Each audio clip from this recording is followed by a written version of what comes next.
paz do Senhor esteja com todos. Sejam muito bem-vindos. Hoje, nós vamos mergulhar juntos nas Escrituras, abrindo nossos corações, porque o Senhor quer nos ensinar através do capítulo 5 do livro de Números. É um capítulo que, olha, revela o coração de Deus para uma comunidade que Ele chama para ser santa. Esse versículo aqui, ele é a chave, sabe? É a viga mestra que sustenta todo o capítulo. Se a gente entender isso, a gente entende o propósito de Deus para o seu povo. A questão central aqui não é sobre um monte de regras, mas sobre a presença. É como se Deus estivesse dizendo, olha, eu escolhi morar bem aí, no meio de vocês, e a minha santidade exige um ambiente que reflita essa mesma santidade. Então, vamos aprofundar um pouquinho nisso. O livro de Números, ele narra a jornada de um povo pelo deserto, a gente sabe, mas é muito mais do que isso. É a história de uma comunidade aprendendo a conviver com a glória de Deus, ali manifesta bem no centro do seu acampamento.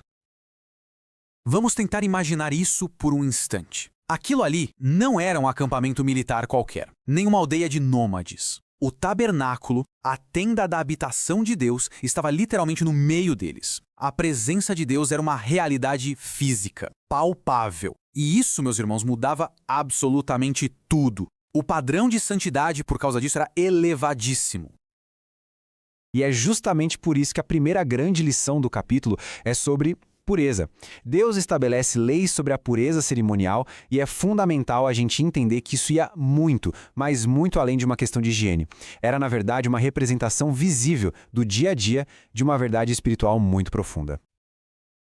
O Senhor ordena que 3 grupos de pessoas fossem temporariamente afastados do convívio. Agora, o ponto interessante aqui é que isso não era uma punição, não era algo cruel. Era uma medida de proteção. Proteger a comunidade da contaminação física e, o mais importante, ensinar a todos, de forma simbólica, sobre a santidade do lugar onde o próprio Deus habitava.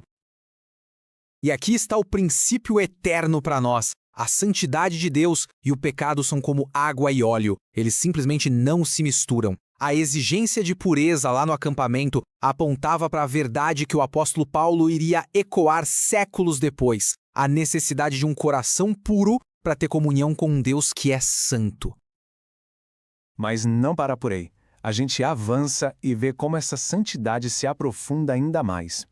O segundo princípio que Deus estabelece é sobre justiça e reparação.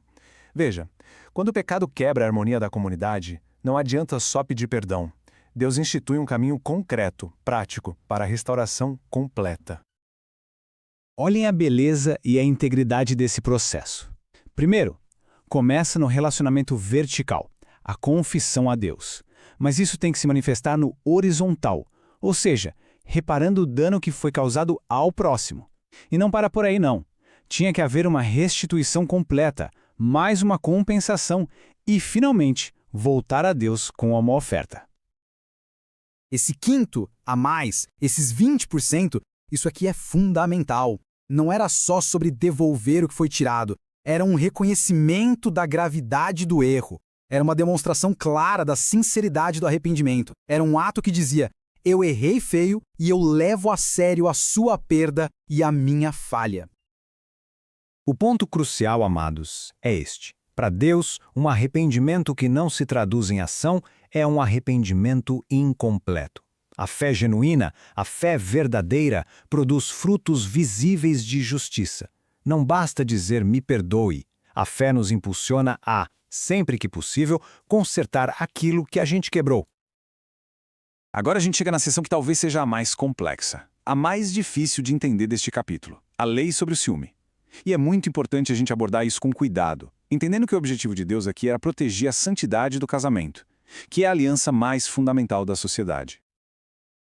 Essa é uma pergunta que ecoa até hoje, não é mesmo? O ciúme, a suspeita, isso pode destruir um casamento de dentro para fora, como um veneno.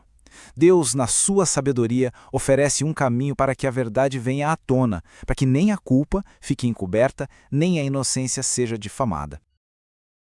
Essa cerimônia, conhecida como a oferta de ciúmes, era como um tribunal divino. Numa situação onde não existiam testemunhas humanas, o caso era levado diretamente ao juiz supremo. Era a forma de Deus dizer, parem com a acusação e com a suspeita. Tragam essa questão para mim e eu vou revelar a verdade. E este slide ilustra brilhantemente os dois resultados possíveis. Veja bem, se a mulher fosse inocente, a cerimônia não só a declararia pura, mas traria sobre ela uma bênção, a capacidade de ter filhos. A inocência era vindicada publicamente. Mas se fosse culpada, aí sim o juízo de Deus se manifestaria. Portanto, longe de ser uma lei opressiva, essa era uma provisão divina. Uma provisão para proteger os inocentes de falsas acusações e para garantir que a verdade prevalecesse na aliança do casamento. Deus se posiciona como o grande guardião do matrimônio. Certo. Então, como é que tudo isso se aplica a nós, hoje, que vivemos debaixo da nova aliança em Cristo? Vamos juntos traduzir essas leis antigas em princípios que são eternos para a nossa caminhada de fé. O apóstolo Paulo nos disse que a igreja é o templo do Espírito Santo. O lugar onde Deus habita hoje é na comunhão dos santos, na nossa comunidade de fé. O nosso acampamento hoje, amados, é a nossa igreja local, a nossa família, o nosso círculo de irmãos em Cristo. E este quadro resume tudo de uma forma muito poderosa. As leis de pureza, elas nos chamam a buscar santidade na nossa vida e na nossa igreja. A lei de restituição nos ensina sobre um arrependimento genuíno que leva à reconciliação. E a lei do ciúme nos convida a cultivar fidelidade e verdade nos nossos relacionamentos mais íntimos. E eu quero terminar com essa reflexão no coração de cada um de nós. Sabendo que Deus habita em nós e entre nós, como podemos ser guardiões da santidade em nossa comunidade? Como podemos praticar a justiça que restaura e promover a verdade que liberta? Que o Espírito Santo nos guie e nos capacite a aplicar estas verdades eternas na nossa vida, para a glória de Deus.